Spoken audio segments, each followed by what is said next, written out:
Oi,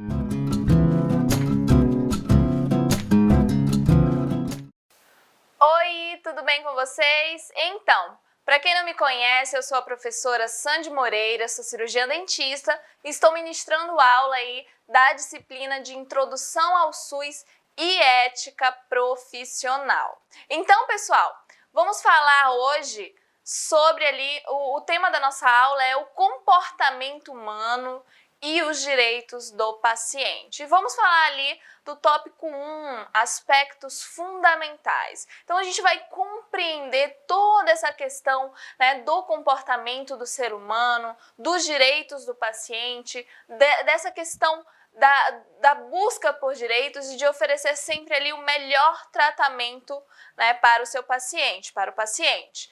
A história, ela é marcada ali pela busca por princípios capazes de preservar os direitos das pessoas. Então, a todo momento, né, se você for pegar ali e revisar a história, principalmente com relação à história de saúde, você vai observar que a saúde ela é totalmente relacionada, né, com a busca sempre dos direitos e dos direitos das pessoas. Então, a todo momento, o desenvolvimento da sociedade em si, ela vem, né, por essa busca por direitos e deveres também.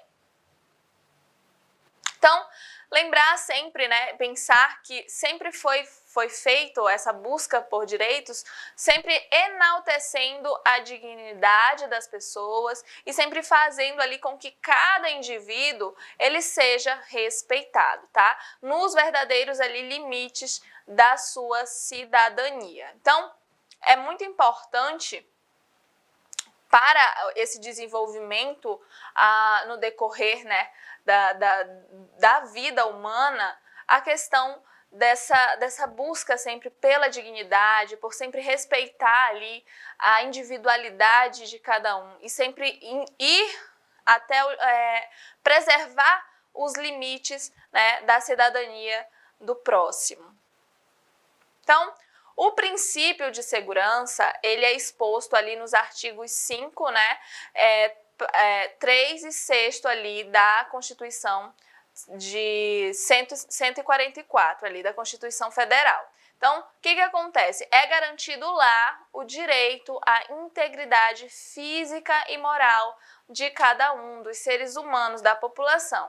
O Estado, ele tem ali o dever de assegurar a todos o mínimo para que o indivíduo ele sobreviva. Então, é obrigação, tá na Constituição Federal, é obrigação dos gestores, é obrigação ali, né, dos governos preservar a saúde e preservar ali, né, assegurar a todos o mínimo para que o indivíduo, para que a população ali sobreviva. Então, no citado artigo 5º, né, da Constituição Federal, ele estabelece ali que ninguém será submetido à tortura nem a tratamento desumano ou degradante. Então, os nossos direitos como cidadãos, os nossos direitos ali perante a sociedade, eles estão em lei, tá? Eles estão na Constituição Federal. Então, lá está dizendo que nós não podemos ali, né, ser prejudicados, que a nossa segurança, a nossa vida tem que ser preservada, que nós não podemos ali sermos submetidos à tortura, que não podemos ali receber um tratamento desumano. Então, são regras ali que fazem com que a sociedade se desenvolva, com que os direitos humanos sejam preservados, que limita também e faz com que as pessoas tenham consciência que é fundamental respeitar o próximo para que a sociedade se desenvolva. Então, isso significa que também não se podem ali utilizar experimentos científicos, tá? Que rebaixem ali a dignidade do homem ou terapias que submetam ali a sofrimentos injustos. Então, muito ligado aí também com a questão da bioética, por esse respeito à sociedade, à vida do ser humano, a preservar e não prejudicar né, com esses desenvolvimentos científicos. E aí, no artigo 5º também da Constituição Federal, né, ele proclama a liberdade da atividade científica como um ali dos seus direitos fundamentais, mas não significa, tá? Então, é um direito fundamental toda essa atividade científica, mas não significa que ela seja ali absoluta e que não contenha nenhuma limitação. Então, sim, a comunidade científica, ela está assistida na Constituição Federal, é de direito de todos, tá? Mas o que acontece? Isso não significa que um cientista ele pode fazer o que ele quiser ali sem ter regras. Existem regras. Por quê? Porque nós já vimos aí, nós conseguimos enxergar na sociedade que a partir do momento que são desenvolvidas essas tecnologias, a atividade científica pode sim acabar prejudicando a humanidade, pode intervir no direito, né, e na vida do cidadão. E isso não pode acontecer. Então, por isso, existem sim limitações a essa liberdade da atividade científica.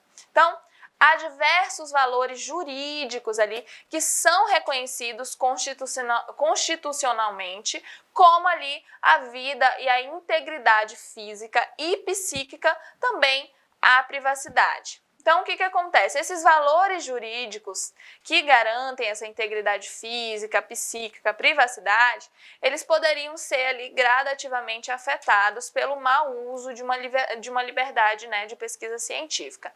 Então, sempre entenda que os nossos direitos, os nossos deveres, os nossos valores, eles são preservados ali com as regras impostas, com as leis da sociedade em que vivemos, e sempre pensando no bem maior, no bem da população, no que pode prejudicar a população e que não deve ser feito. E aí a atividade científica acontece da mesma forma. Então, tudo é realizado para que não tenha ali, né, para que a sociedade não seja afetada pelo mau uso dessa liberdade da pesquisa científica. Havendo sempre conflito entre a atividade médico-científica e também ali o direito fundamental da pessoa humana. O limite, né, que deve ser empregado é o da dignidade da pessoa, previsto ali no artigo 3º da Constituição. Então, pessoal, compreenda o seguinte, tá? Então, quer dizer que, olha como tudo isso ajuda a esclarecer algumas questões. Vocês sabem que, por exemplo, uma vacina ela não pode ser desenvolvida e diretamente ser ali testada no ser humano. Você sabe que uma medicação ela não pode ser desenvolvida e diretamente ir para a população também. Então, tudo tem que ser analisado, tudo tem que ser feito da melhor forma possível e que traga ali garantias de que não vai trazer, né, malefícios à população, de que não vai prejudicar a integridade da vida humana. Então, tudo isso está assegurado na Constituição, tudo isso está assegurado ali para a gente, né, pela Constituição Federal, mas em outras sociedades, outros países, também existem regras, e existem regras que também são utilizadas ali para a comunidade científica de uma forma ali geral, de uma forma global, tá? Que devem ser seguidas. Então, dessa forma, nós podemos ver ali que nenhuma liberdade ali de investigação científica, ela pode, né, ela vai poder chegar ali a tal ponto que se coloque ali em risco, por exemplo, a vida da pessoa, tá? Ou a sua segurança ou a sua dignidade, que vale nenhuma atividade científica, nenhuma investigação científica vai poder trazer algum malefício ou prejudicar o ser humano. É só colocar isso na cabeça. Assim como o seu comportamento como profissional da saúde também não vai poder trazer malefícios ao ser humano, não vai poder ali atentar contra a dignidade do seu paciente. Então, o artigo 5º da Constituição Federal, ele veio para assegurar ali o sigilo que é protegido, né, pelo direito à intimidade. Então, quando a gente pensa ali em pacientes, em o tratamento com o paciente, o respeito pelo paciente, você tem que entender que o sigilo, a intimidade, o respeito pelo segredo do outro, pelo que é íntimo, pelo que não deve ser divulgado, é fundamental para a nossa profissão. Compreender que não posso chegar ali que você como profissional não vai poder chegar em casa e compartilhar com seus entes familiares ou pessoas próximas ou amigos ou até mesmo colegas de profissão, se não for na intenção de trazer ali um desenvolvimento do quadro de saúde da pessoa, você não pode revelar os segredos ali da ficha clínica do seu paciente, das coisas que acontecem ali com o seu paciente. E isso está na Constituição Federal, isso é assegurado à população, é assegurado a cada um. É só você imaginar, se colocar no lugar. Tenho certeza que não gostaria que pessoas ali soubessem do seu quadro de saúde, de uma questão que é íntima, é sua, é íntima talvez ali da sua família. Então, tem que ser respeitado. A informação, ela é essencial para garantir a autonomia pessoal, a liberdade consciente ali de escolha. Então, é fundamental que a partir do momento que você se comprometa em ser um profissional da saúde, que você se conscientize que é fundamental você informar o seu paciente. O seu paciente, ele precisa ter liberdade de escolha, ele precisa estar consciente quanto à escolha dele de tratamento. Tá? Então não é porque você chegou ao paciente que você vai falar isso e ele tem que acatar. Não, você tem que explicar para ele, você tem que dar alternativas, você tem que mostrar para ele qual é a melhor forma a ser seguida para o tratamento dele. O porquê que está sendo realizado aquilo. Por quê? Isso garante a proteção das informações pessoais também. Então, no artigo 196 da Constituição Federal, ele aborda ali o aspecto da saúde, afirmando ali ser, e estar direito de todos e dever do Estado, garantindo ali o acesso à saúde, à coletividade como um todo. Então, é dever do Estado e direito da população ter ter ali acesso à saúde. Então, é dever do Estado, eles precisam dispor disso. Vocês acredito que vocês tenham consciência que todos nós somos assegurados a partir do momento que tem ali a Constituição Federal, que a gente tem ali, por exemplo, a construção do Sistema Único de Saúde, nós temos ali os nossos direitos à saúde, e é dever do Estado. Então, eles precisam desenvolver sempre uma qualidade dos serviços prestados e sempre tentar alcançar ali a população de uma forma integral. E aí, o artigo 203 da Constituição Federal, ele também assegura a proteção à família da infância à velhice. Então, está na lei, é direito nosso, é direito da população, é direito dos seus futuros pacientes, que é lei, é dever do governo, é dever do Estado prestar assistência e assegurar a proteção à família, desde a infância à velhice. E aí, o artigo 226, parágrafo 7º e 8º ali, ele trata do planejamento familiar, tá? Fala ali da livre decisão ali do casal, respeitando os princípios da dignidade da pessoa humana e da paternidade responsável. Então, a nossa Constituição, ela fala que o planejamento familiar é uma escolha do casal, tá?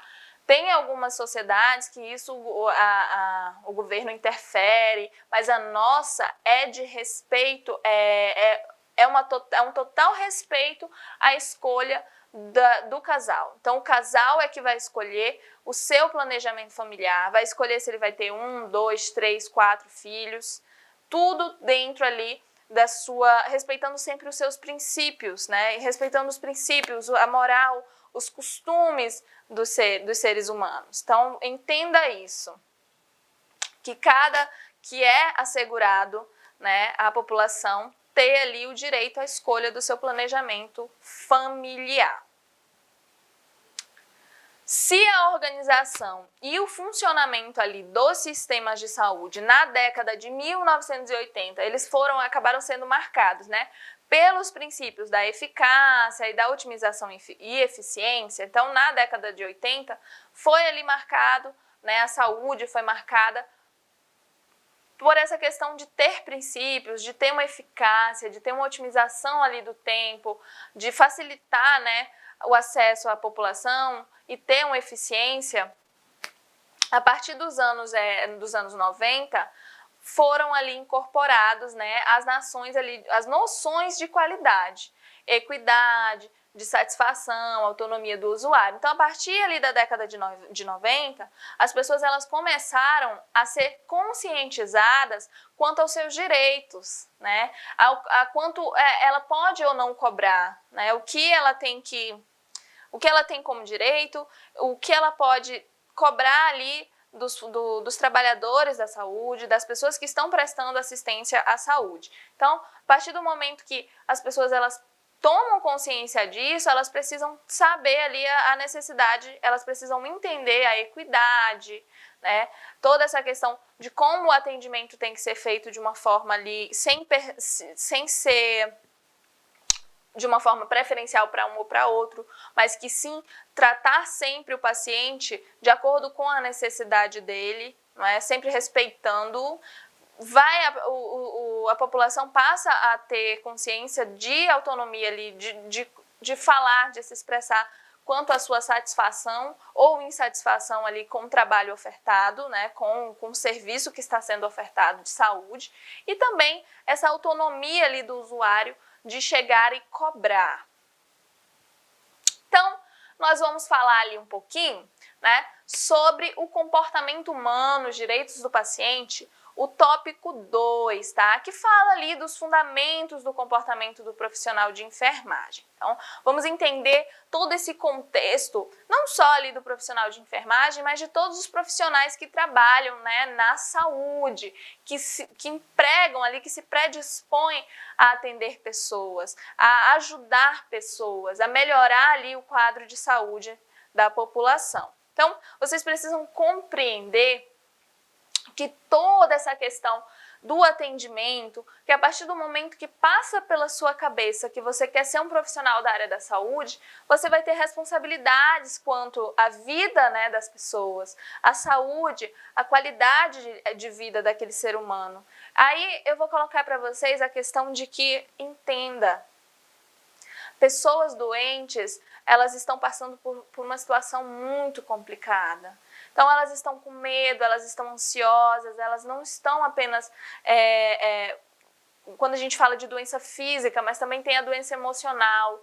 Então, você como profissional da saúde, você precisa compreender toda essa dinâmica, todo esse lado dessas questões específicas quando se fala de saúde, quando se fala de atender ao próximo, quando se fala de prestar o melhor, né, o melhor de si para o próximo. Então, é muito importante que a população ela tenha seus direitos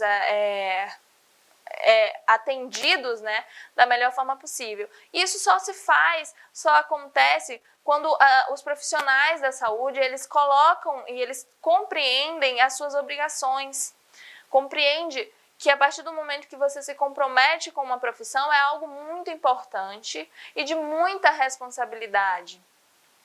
Porque, professora, mas todas as profissões, elas trazem responsabilidades. De fato, todas as profissões trazem responsabilidades. Mas quando você se fala na saúde, né, quando você se torna um profissional de saúde, você tem que entender que, de fato, já tem uma cobrança. Tá? Tem uma cobrança fundamental para o que você vai aplicar ali para a sociedade, né, para o que você vai dispor do seu serviço.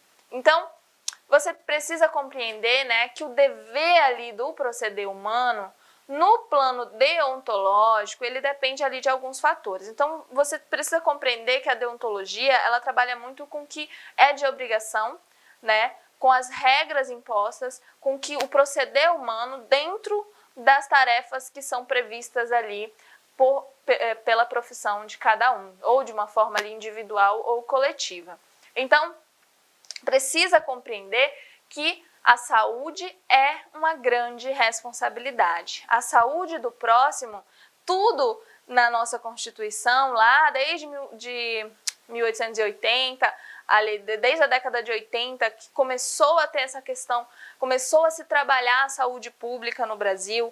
Lá em 1888, com a Constituição Cidadã, né, teve a criação do Sistema Único de Saúde, teve toda essa interação, todo esse desenvolvimento, esse boom aí nas questões da saúde pública, no oferecimento ali de saúde pública. Então, tudo isso está na nossa Constituição, então você precisa compreender que sim, a população está assegurada, tem seus direitos assegurados, que você como profissional precisa seguir ali as regras da sua profissão, os deveres da sua profissão, tanto para dispor ali de um serviço de qualidade, né, para os seus pacientes, quanto também para preservar ali os seus direitos. Tá? Então, você conhecendo os seus deveres, você vai conhecer os seus direitos. Não podemos, pessoal, responsabilizar alguém ali, né, por uma atitude tomada de uma forma inconsciente. Então, se a pessoa tomou uma atitude de uma forma inconsciente, sem estar ali sabendo das suas capacidades mentais, ou se aconteceu alguma coisa de uma forma de fato inconsciente, então não pode ser responsabilizada, ou ali sob coação física ou psicológica. Então, se alguém está obrigando você a fazer alguma coisa, né, e você não é do seu desejo, então você não pode ser responsabilizado por esse ato, ou até mesmo ali sem valores. Quando um grupo de pessoas, como ali profissionais da mesma área de atuação, né, ou enfermeiros, técnicos de enfermagem, técnicos de radiologia, técnicos de saúde bucal. Então, quando esse mesmo grupo ali, eles começam, né, eles passam ali a ter valores semelhantes e agir ali com a mesma consciência. Forma-se, então, a ciência deontológica. Então, a partir do momento que você tem uma classe de trabalhadores, como, por exemplo, técnicos de enfermagem, então, a partir do momento que se tem essas regras dos técnicos de enfermagem, você sabe, por exemplo, questões como o sigilo do paciente, manter o sigilo, fazer o melhor do seu trabalho, desenvolver sempre da melhor forma possível, você segue as regras, tudo que foi aprendido, você está seguindo ali, né, uma ciência deontológica, porque todos passam a trabalhar com o mesmo objetivo, né, dentro das mesmas funções, seguindo as mesmas regras. Ou seja, né, a consciência profissional que ajuda ali na análise, na interpretação, no julgamento ali de problemas vividos por esses profissionais. Então, a partir do momento que todos passam, todo esse grupo profissional tem regras a serem seguidas, começam a cumpri-las, essa consciência profissional, ela ajuda nessa análise, tá? Para você passar por uma interpretação ali no julgamento dos problemas vividos. Então, você consegue desenvolver melhor o seu trabalho, você consegue enxergar além, né, do seu trabalho, você consegue manter um relacionamento melhor com o seu paciente, você consegue exercer sua tarefa de uma forma mais dinâmica, até talvez mais rápida, não é? Então, e com qualidade, que é o fundamental. E você vai desenvolver, por que, professora, que talvez seja ali até mais rápido? Você entenda que a partir do momento que todos os profissionais envolvidos ali naquela tarefa, eles seguem ali o mesmo pensamento, então as chances desse trabalho render são muito maiores, né? O desenvolvimento do trabalho, ele vai ser maior. Então, as pessoas vão começar a se ajudar de uma forma ali, talvez, que nem consciente seja, mas porque seguem os mesmos princípios de trabalho. Então, porque têm o mesmo entendimento do que é correto e do que é errado. De grande importância, tá? Para a fundamentação ali sobre a humanização na saúde, foi ali a declaração de Conferência Internacional sobre os cuidados, né, primários de saúde de Alma-Ata, tá, que aconteceu ali de 6 a 12 de setembro, tá, em 1978. Então, essa declaração da Conferência Internacional sobre Cuidados Primários de Saúde, ela é um marco histórico na saúde. grande, muita importância realmente nessa fundamentação ali da humanização. Porque, pessoal, entenda, professora, mas por que humanização em saúde? Por que falar tanto disso? As pessoas vão tratar, se eu me formar, eu vou tratar o paciente da melhor forma possível. Você não pode se enganar. O que acontece com profissionais da saúde? Profissionais da saúde acaba que pela vivência, pela experiência, pelo trabalho, é um trabalho de muita responsabilidade. E um trabalho em que você vê muito sofrimento. Então, a partir do momento que você trabalha na saúde, compreenda que você vai ver sofrimento, né? Você vai ver pessoas doentes, você vai ver pessoas com dor.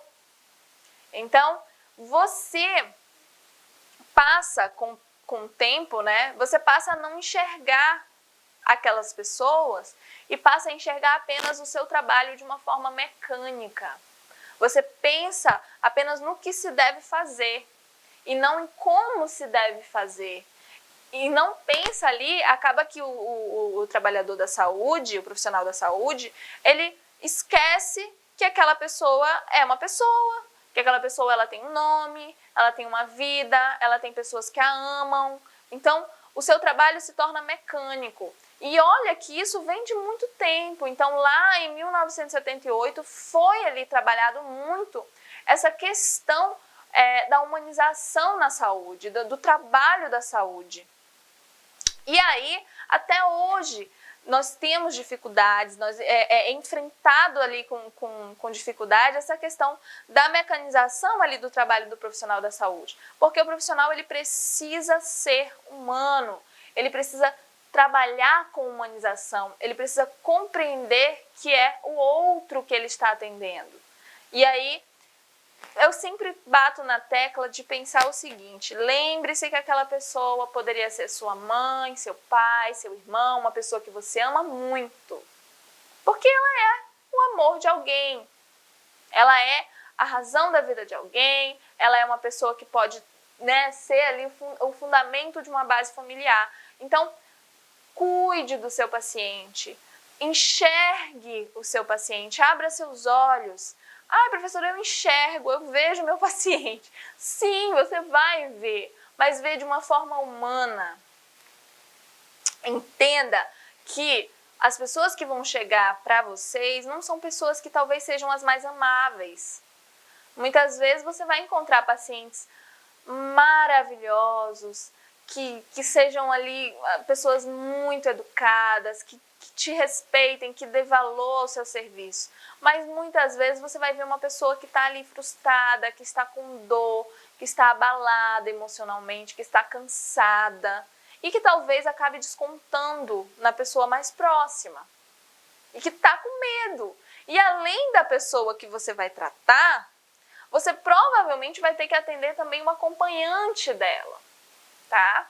Então, você vai ter que esclarecer e começar a se familiarizar com isso, e não de uma forma mecânica, ignorando a dor do outro, ou os pedidos, os anseios, mas sim de uma forma humana. Você tem que perceber o próximo, você tem que tentar trazer ali o melhor para o próximo, porque é sua obrigação. E aí, lá em 1978, começou ali a ser discutido todas essas questões, né? E tudo isso ali com essa declaração de Alma-Ata, tá? Lá em Alma-Ata. Essa declaração, pessoal, ela enfatizou que a obtenção ali do mais alto nível de saúde possível é sempre ali o objetivo social mais importante a ser atingido pelos sistemas de saúde. Então, quando você fala em sistema de saúde, em objetivo social, o principal é sempre obter o mais alto nível de saúde. É preservar a saúde da população, é trazer benefícios para aquela população, é fazer com que aquela população tenha o melhor serviço de saúde ofertado, tenha uma qualidade de vida, né? Tenha um desenvolvimento social, e tudo isso tem como base ali a saúde. Então, é só você pensar, você só consegue estudar, trabalhar, se alimentar, viver se você tem saúde. E isso, lembre-se sempre do conceito de saúde. Saúde não é apenas a ausência de uma doença física, tá? Mas está atrelado ali a condições sociais, psicológicas, tá? Então, tudo isso tem envolvimento com a saúde. E é dever de todos, é dever do Estado, né? É um dever e um objetivo social desenvolver ali o melhor nível de saúde da população. Então, o que acontece? O profissional de enfermagem e os profissionais de saúde, tá? Eles são livres, né, na medida em que se pode ser. Então, você é livre, você tem livre-arbítrio para tomar suas decisões. Só que existem regras de acordo com a sua profissão, de acordo com o que vai ser melhor para o paciente, de acordo com o desenvolvimento do quadro de saúde daquele paciente. Então, você é livre, né, na medida em que pode ser. E na medida em que se realiza ali a partir de suas potencialidades. Então, de acordo com a sua qualificação de trabalho, de acordo com a sua especialidade, de acordo com o seu foco de trabalho, é que você vai ter ali essas suas potencialidades.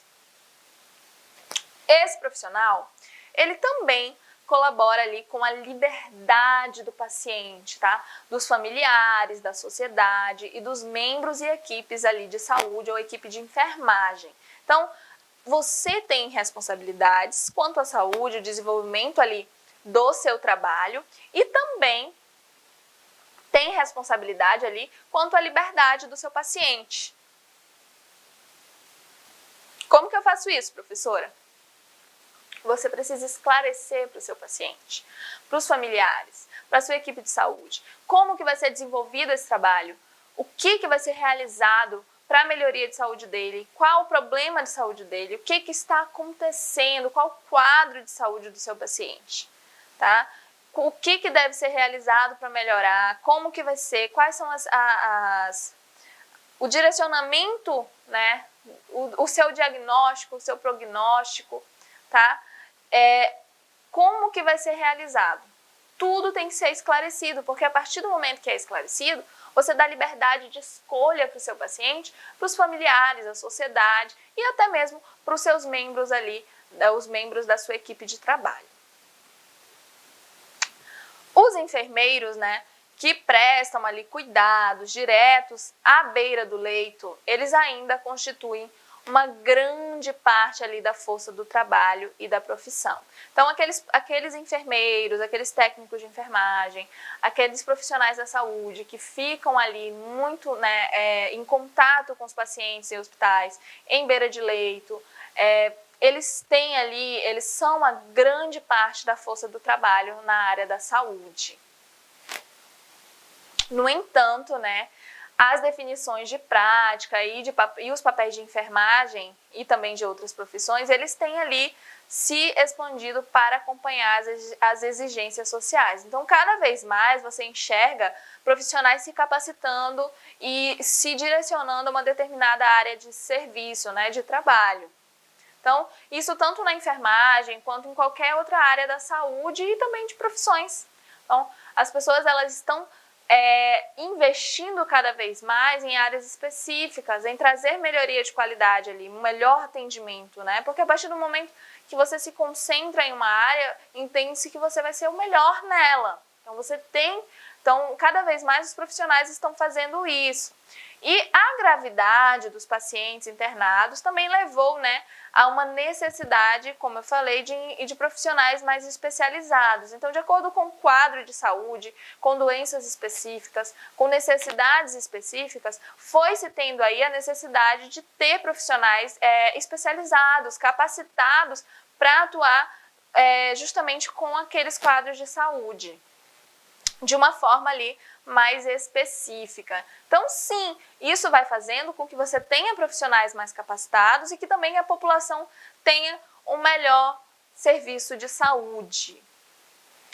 Em consequência, né, esses profissionais, eles não apenas possuem ali graduação, mas passam também a ser especialistas em áreas, como, por exemplo, né, a enfermagem gerontológica, a enfermagem cardiovascular, obstetrícia, para nomear ali, entre outros, que são muitos. Então, quando a gente fala em áreas assim, específicas de saúde, se você tem um profissional capacitado, é muito mais fácil para ele desenvolver um trabalho. Por exemplo, um enfermeiro que trabalha ali, né, com pacientes na obstetrícia, ele vai ter ali todo um jeito, toda uma forma de atuar com aqueles pacientes, de desenvolver melhor seu trabalho, de acalmar o seu paciente. Ele vai ter mais conhecimento, né, porque ele tem a experiência a mais do que, por exemplo, um profissional que não tem a especialidade. Não significa que o outro profissional não possa atuar também, tá? Mas um profissional que ele se propõe a trabalhar com um grupo específico, é lógico que a atenção dele ali acaba se tornando maior. A enfermagem também, né, e outros profissionais, profissões aí da saúde, elas estabeleceram ali seu lugar, né, na tomada de decisões das organizações de saúde e sempre assumindo papéis em áreas como administração e gerenciamento. Então, quando a gente fala de enfermagem, principalmente, atua-se muito com essa questão de organização de equipe, de organização de funcionamento ali, desenvolvimento do trabalho da saúde. E aí, todos trabalham ali, né, com aquela equipe e seguindo esses direcionamentos. O enfermeiro, ele pode incorrer ali em consequências jurídicas quando for determinado que ele não desempenhou ali sua função no âmbito da lei prática da enfermagem. Então, eu falei da enfermagem, mas isso acontece para um técnico de radiologia, para um técnico de enfermagem, para um médico, para um dentista, tá? Para qualquer área. Sempre que você desempenhar o seu trabalho de uma forma incorreta, que pode trazer ali alguma questão prejudicial para o paciente, você vai ali, né, responder à lei prática da sua profissão, tá? Então, entender que todo tem responsabilidade. A partir do momento que você tem responsabilidades, você tem deveres, e esses deveres precisam ser cumpridos. Então, aí nós temos coisas que não devem ser realizadas no âmbito ali, é uma questão prevista para a enfermagem, mas para todas as outras profissões. Pessoal, entenda que a partir do momento que eu falo enfermagem, todos os profissionais da saúde, eles precisam ter entendimento também da atuação dos outros profissionais. Então, você precisa compreender como que se trabalha ali um enfermeiro, como que é o desenvolvimento. Por quê? Porque na maior parte das vezes, como eu falei, eles estão responsáveis pela organização de uma equipe de saúde. Então, é fundamental compreender esse andamento do trabalho. Então, coisas que não podem ser realizadas ali no desenvolvimento de um trabalho de um profissional da saúde é ataque e agressão, tá? Você de forma nenhuma você pode fazer isso, tá? Da mesma forma como não deve ser feito com você, tá? Não pode de forma alguma atacar ou agredir um paciente, ou um familiar, ou um profissional também, um colega de trabalho. Jamais realizar ali ou fazer calúnia ou difamação, também é proibido. Fraude, tá? Invasão de privacidade, você jamais deve invadir a privacidade do seu paciente, ou do colega de trabalho, ou do acompanhante do seu paciente.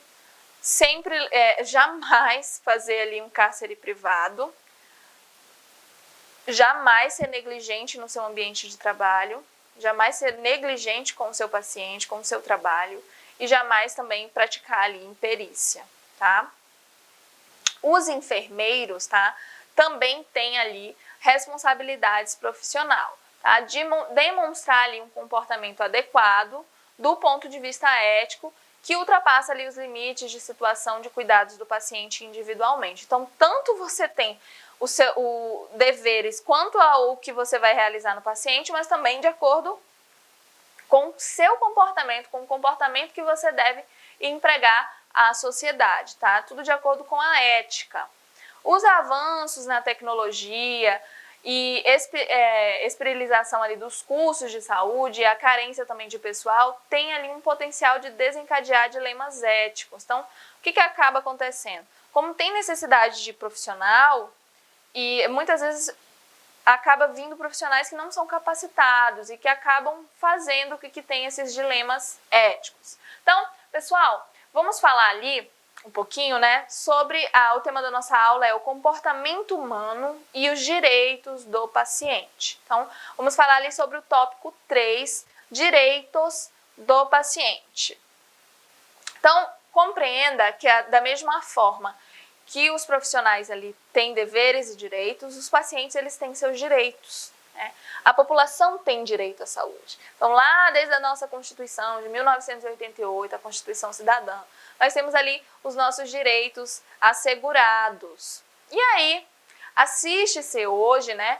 Hoje em dia, o que acontece? Uma profunda crise ali da assistência à saúde. Então, nós temos cada vez mais a população insatisfeita com o serviço e a qualidade do serviço prestado, né, de saúde. Então, a população não está, de forma alguma, vendo evoluções positivas no desenvolvimento do trabalho e atuação ali dos profissionais de saúde.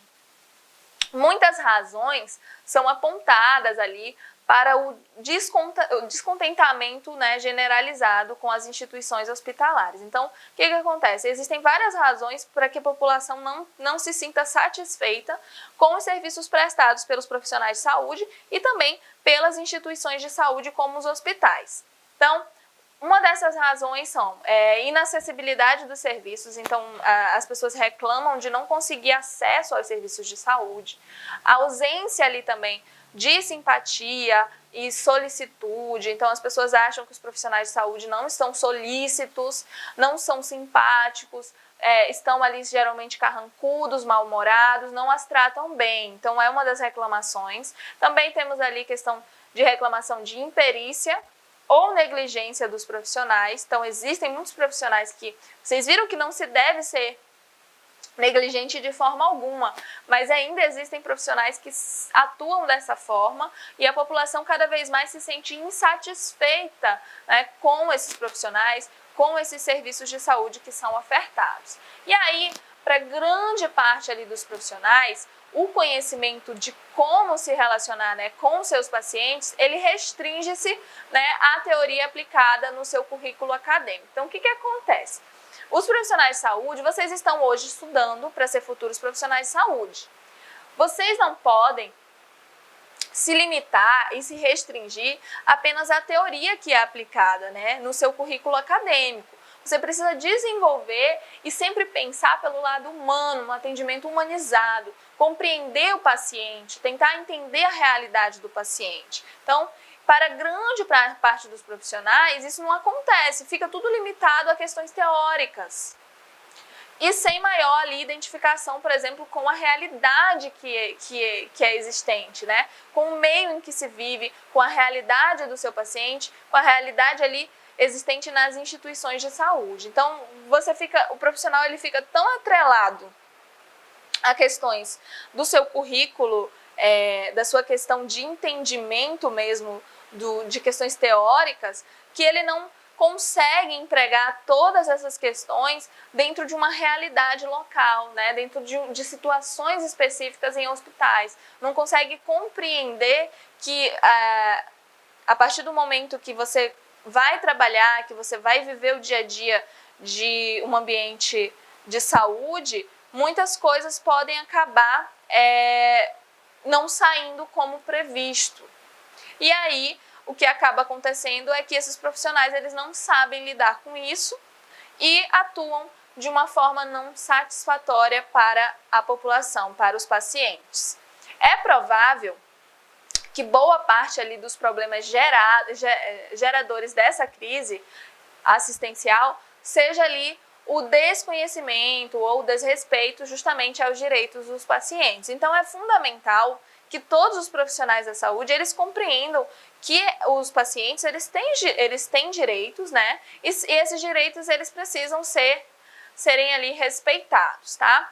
E aí tanto pela equipe médica e de enfermagem que não os conhecem ou não os cumprem, porque na maior parte das vezes é porque não cumpre mesmo, porque todos é de conhecimento, você sai da sua formação sabendo que você precisa respeitar os direitos do paciente, E acaba que alguns profissionais não cumprem, quanto ali pelos pacientes que, por também desconhecer seus direitos, não os exigem, que é uma realidade específica aqui quando a gente fala na saúde brasileira. Então, as pessoas, a população, ela não tem conhecimento dos seus direitos. Então, ela não busca conhecer os seus direitos. As pessoas só se preocupam com a saúde no momento que estão doentes. Quando estão saudáveis, elas não se preocupam. Então, o que acontece? Se ela não tem conhecimento dos seus direitos, ela não vai exigi-los. Todo paciente, ele tem direito ali a ser reconhecido e respeitado como cidadão.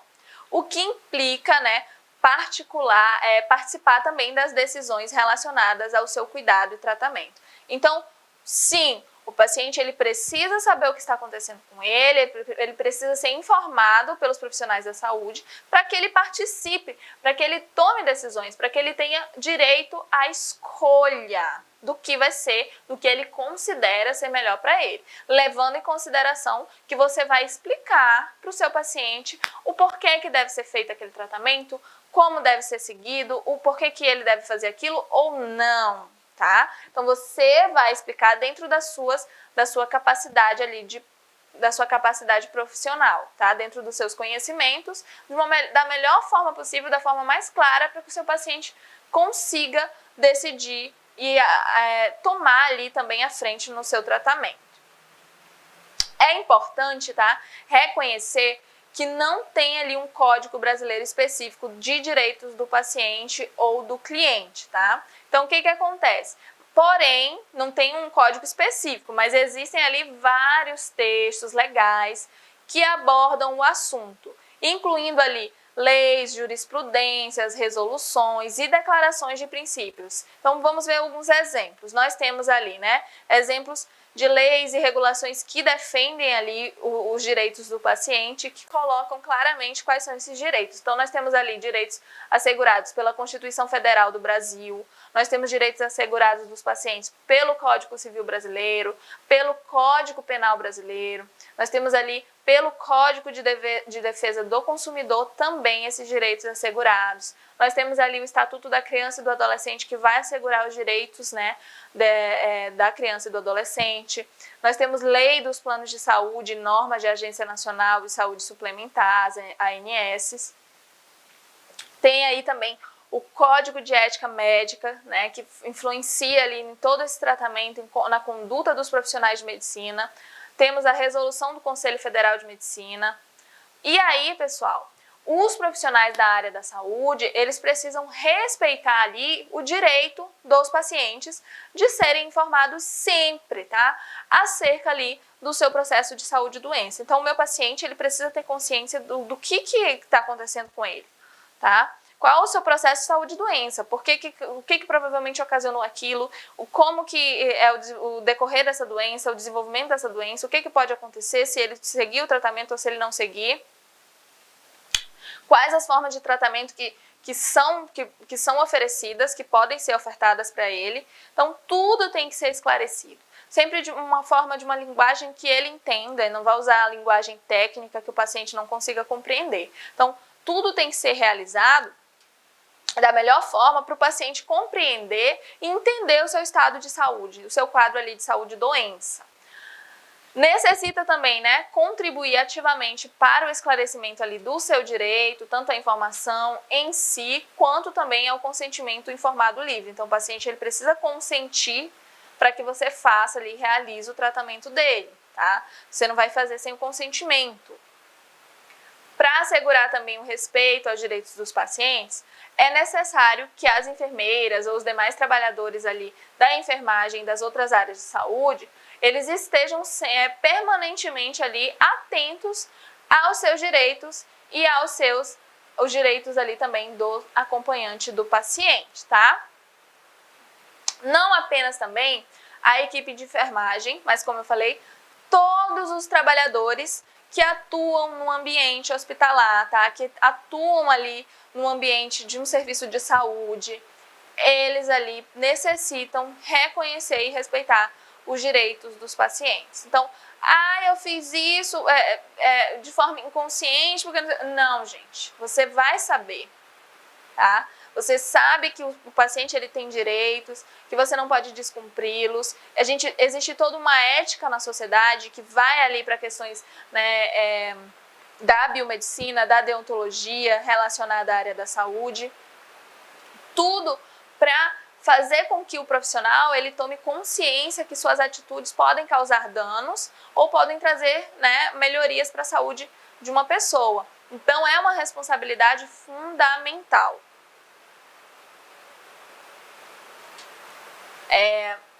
É necessário também, né, conhecer o que pensam os demais membros ali de uma equipe de saúde. Então, afinal, o trabalho de saúde ele é feito de uma forma, geralmente ele é feito de uma forma multidisciplinar. Então, você tem vários profissionais de saúde, vários profissionais de uma equipe de saúde que ficam ali se relacionando sempre para o bem, em prol da melhoria de saúde do paciente. Então, são decisões que são realizadas ali e pensadas por demais membros e não só um membro de saúde, acerca sempre da temática, já que é necessário que nesse trabalho não foram ouvidas, tá?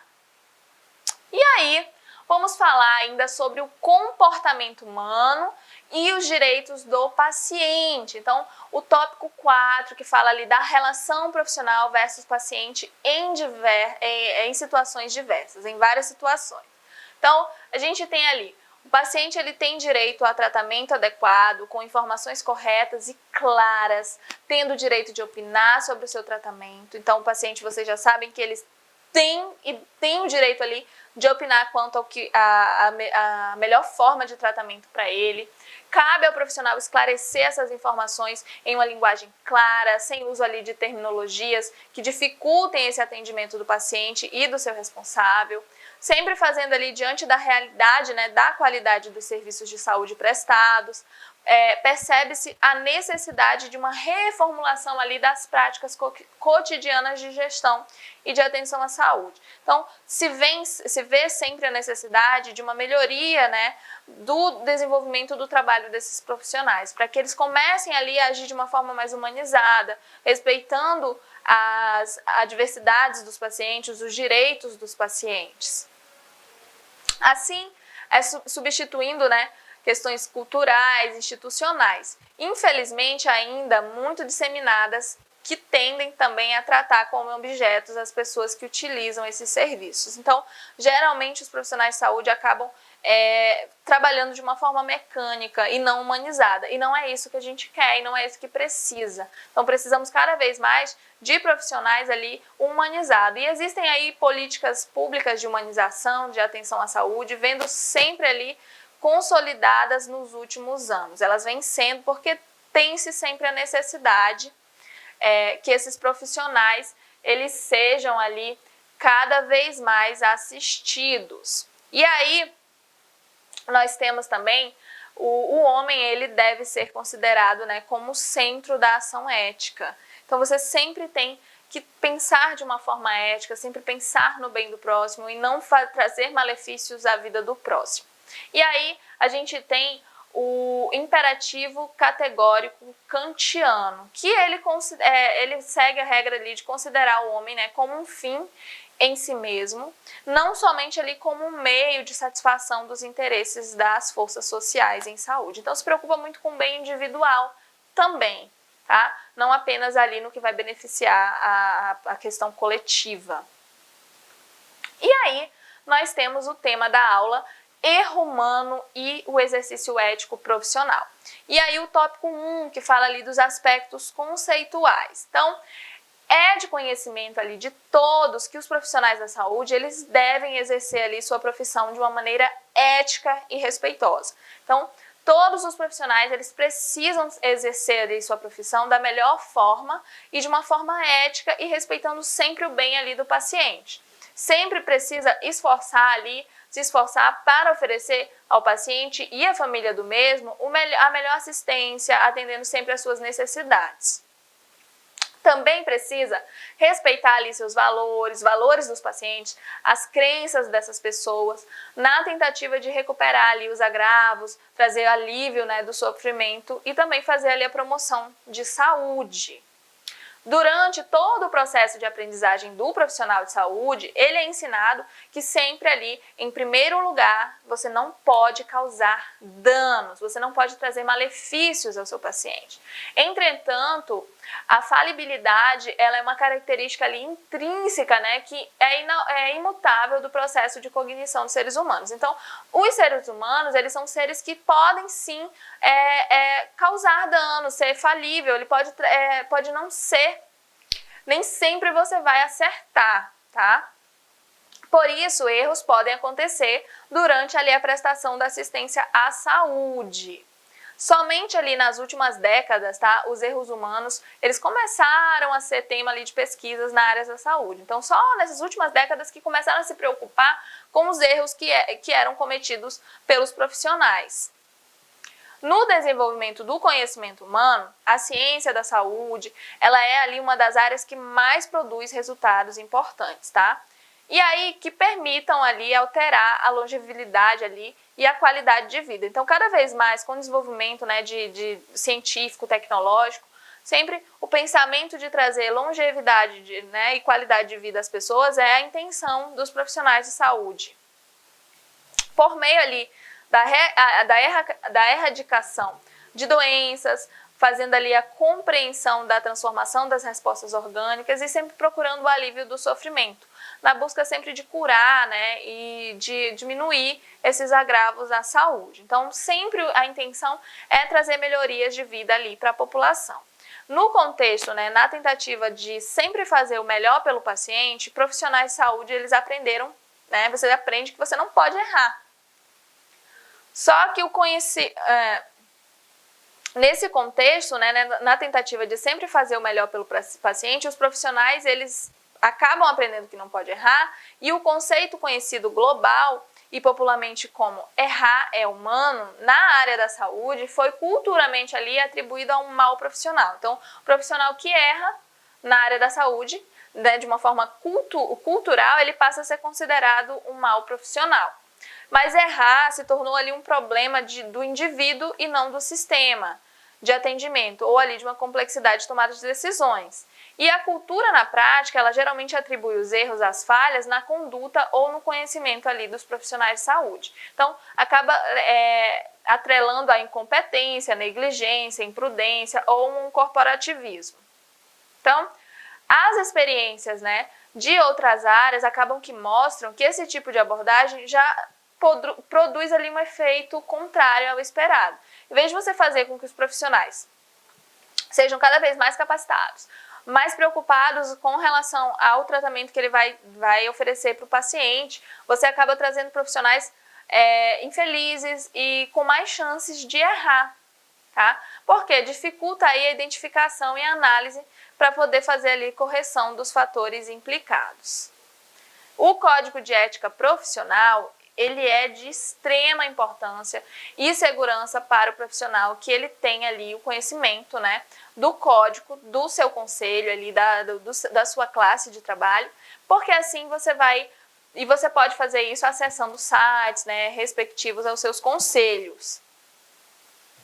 Nós temos ali do capítulo 1, né, dos princípios fundamentais da enfermagem, né, afirma ali que o compromisso da enfermagem é com a saúde do ser humano. Então, pessoal, entenda que é muito importante, você pode entrar ali nos sites dos respectivos conselhos, né, das suas classes respectivas de trabalho, e ali você vai encontrar fundamentalmente a questão: preservar a saúde do paciente, respeitar o paciente, né, cumprir com suas obrigações sempre da melhor forma possível. E assim, você conhecendo esse sistema, você conhecendo o seu código de ética, você desenvolve ali o seu trabalho da melhor forma possível. E espero que vocês tenham ali aprendido o máximo possível, desenvolvido ali o máximo possível dos conhecimentos, né, sobre toda essa questão do paciente, dos direitos do paciente, dos direitos ali, dos seus direitos e deveres como profissional de saúde. Então, vou ficando por aqui, um beijão e tchau, tchau.